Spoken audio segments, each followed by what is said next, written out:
আসসালামু আলাইকুম।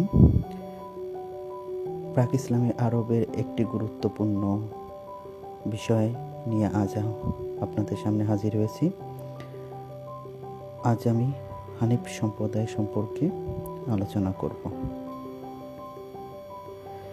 আয়ামে জাহিলিয়া যুগে হযরত ইব্রাহিম আলাইহিসসালামের প্রচারিত এক ঈশ্বরবাদী ধর্মমতকে, অর্থাৎ যারা এক আল্লাহতে বিশ্বাস করত, তারাই হানিফ সম্প্রদায় নামে পরিচিত। আরব দেশ যখন কুসংস্কার ও অন্ধকারে নিমজ্জিত, তখন মদিনা নগরীতে এক শ্রেণীর লোক এক ঈশ্বরবাদে বিশ্বাসী ছিলেন। তারা স্বতন্ত্রভাবে ধর্মীয় জীবনযাপন করতেন এবং কোনো প্রকার পূজায় অংশ নিতেন না।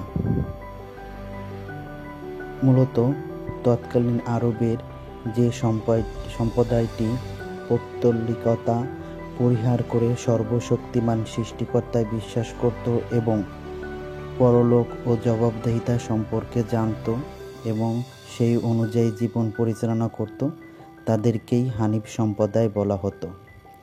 বিবি খাদিজার চাচাতো ভাই ওরাকা বিন নওফেল, উমাইয়া বিন আবি সালাত, জায়েদ প্রমুখ এই সম্প্রদায়ভুক্ত ছিলেন।